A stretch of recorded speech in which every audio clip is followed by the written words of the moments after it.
इंद्री के गांव गड़ी गुजरान से किसान आंदोलन में दिल्ली गए किसान राजेश कुमार की आंदोलन से वापस लौटते समय सड़क दुर्घटना में मौत हो गई थी। लंबे समय से 3 कृषि कानूनों को लेकर किसान दिल्ली की सीमाओं को घेरे आंदोलन कर रहे हैं। राज्यसभा सांसद दीपेंद्र सिंह हुड्डा ने कहा कि सरकार किसानों पर अत्याचार कर रही है।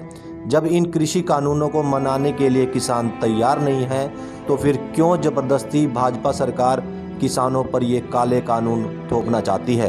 सांसद दीपेंद्र सिंह हुड्डा ने कहा कि भाजपा की नीति व नीयत दोनों ठीक नहीं है। आज तक इतिहास में किसान आंदोलन इतना लंबा नहीं चला। आज हम सब जो स्वर्गीय राजेश चहल जी हैं, आओ जी, आओ स्पीकर साहब, आ जाओ।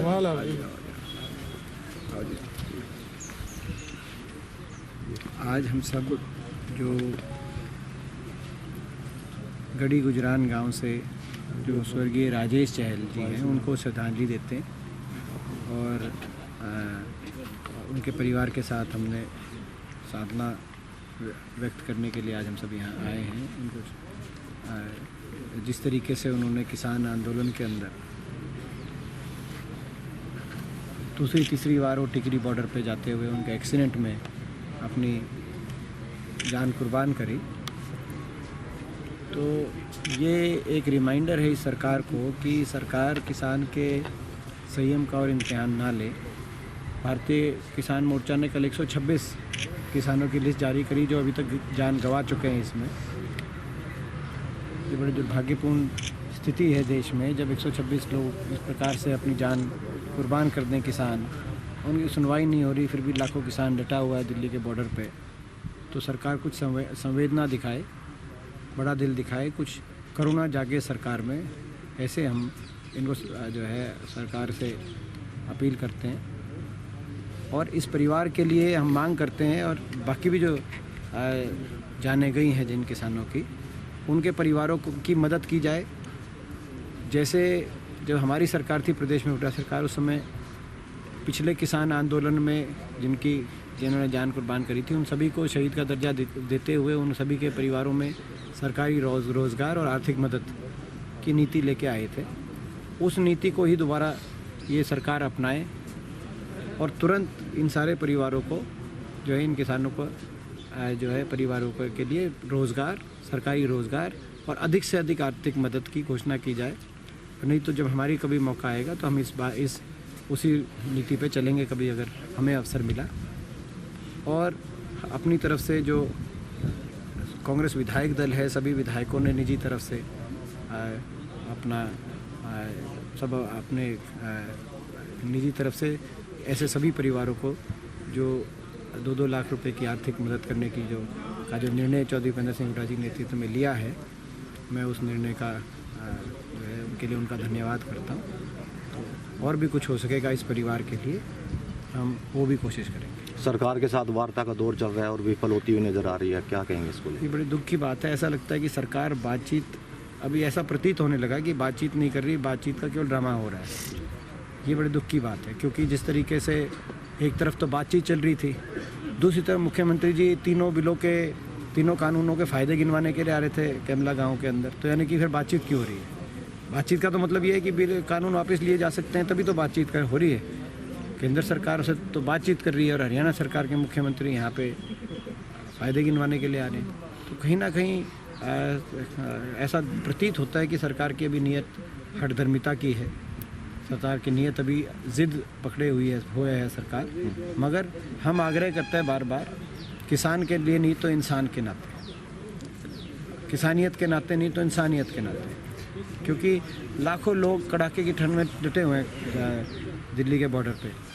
20 किलोमीटर लंबा तो टिकरी बॉर्डर पे, 25 किलोमीटर सिंघू बॉर्डर पे आज धरना, इतना लंबा धरना आज तक इतने अनुशासन से, इस शांति से, अनुशासन शांति, इस प्रकार का संघर्ष ना कभी देखा गया, ना कभी सुना गया। इतने लोगों ने अपनी जान कुर्बान कर दी, इस तरह का आंदोलन हमने कभी ऐसा नहीं सुना। तो अब सरकार अपनी जिद छोड़े, अपनी प्रजा की बात माने। भाजपा की सरकार अगर ये कानून वापस नहीं लेती और जब कांग्रेस की सरकार बनेगी तो ये वापस लिए जाएंगे, निरस्त किए जाएंगे?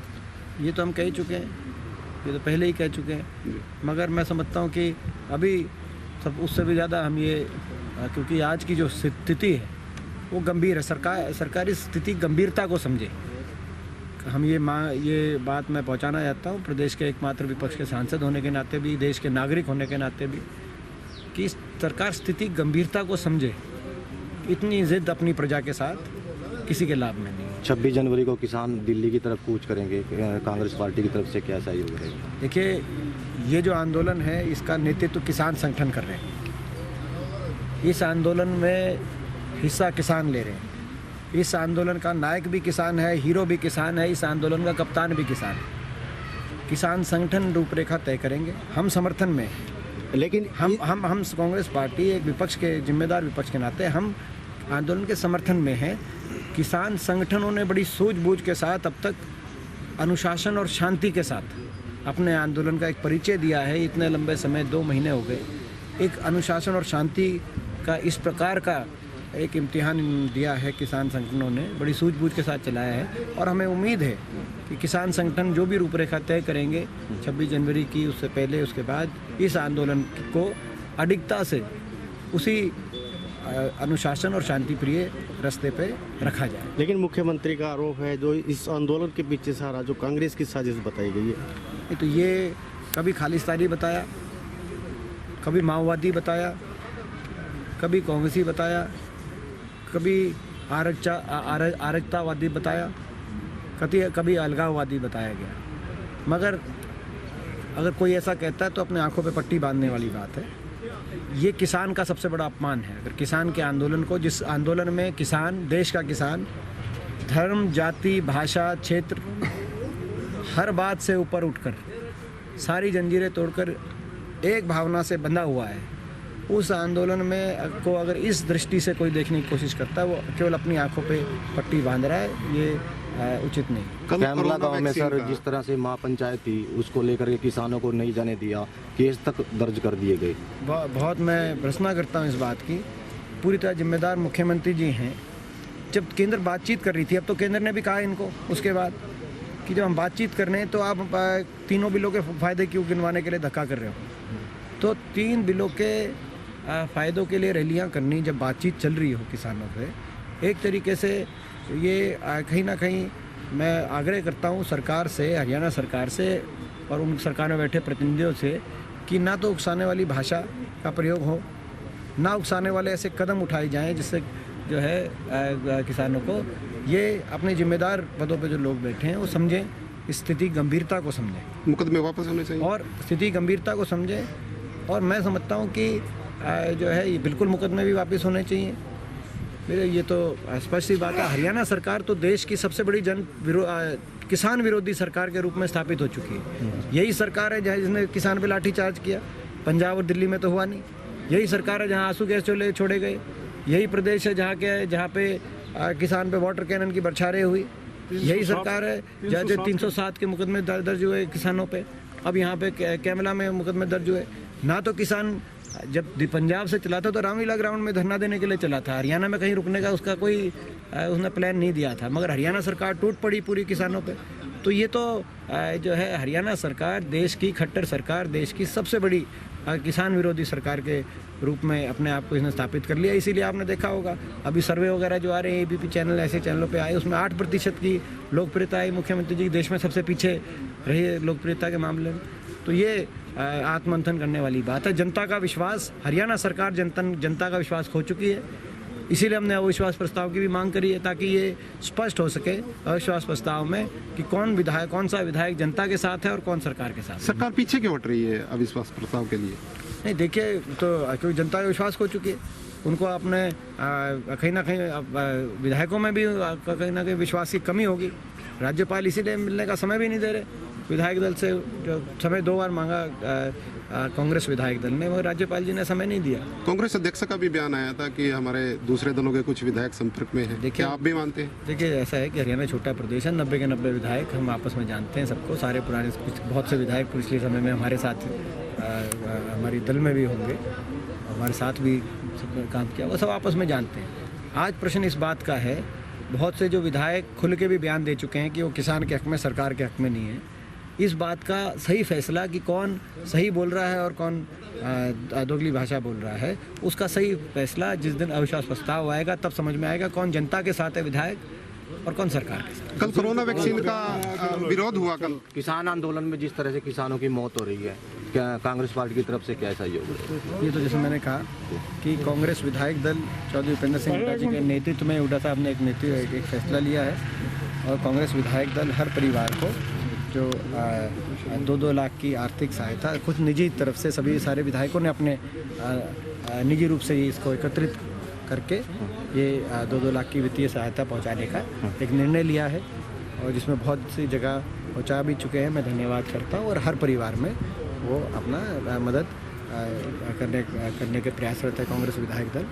और इसके अलावा हम पूरी उठाएंगे और जब कभी हमारी को मौका मिलेगा, अगर हमें अवसर मिले तो जैसे पहले हमारी सरकार थी उसमें इन परिवारों को शहीद का दर्जा देते हुए सरकारी रोज़गार और आर्थिक मदद की एक नीति थी, जिसके तहत कंडेला के, कादमा के जो पहले किसान आंदोलनों के जिन किसानों ने जान कुर्बान करी थी, सभी परिवारों को रिहेबिलिटेट किया गया था हुड्डा सरकार में। उसी तर्ज पे हम दोबारा से उसी नीति को वापस लाएंगे। तो विधानसभा किसान आंदोलन संबंधित घटना में हमारे नौजवान की मृत्यु हुई है, हम उनको श्रद्धांजलि देने के लिए यहाँ पर एकत्रित हुए। देखिए, परिस्थिति साफ है कि आज देश में मोदी जी की सरकार और प्रदेश में मनोहर लाल खट्टर जी की सरकार से समाज का हर एक वर्ग नाराज है, विशेषकर किसान, जिसके खिलाफ ये 3 काले कानून बनाए गए, आज आंदोलन की राह पर है। एक सफल आंदोलन चल रहा है और निश्चित रूप से किसान को जीत मिलेगी और सरकार को अपने 3 काले कानून वापस लेने होंगे। बनाई गई है सुप्रीम कोर्ट की जो कमेटी है वो अमान्य है, उसका कोई, क्योंकि उसमें जो सदस्य हैं उनका पहले ही ये पता है कि वो किसान आंदोलन के खिलाफ हैं और उन्होंने जो किसान के कृषि बिल हैं उनके हक में बयान दिए, तो उनका कोई औचित्य बनता ही नहीं।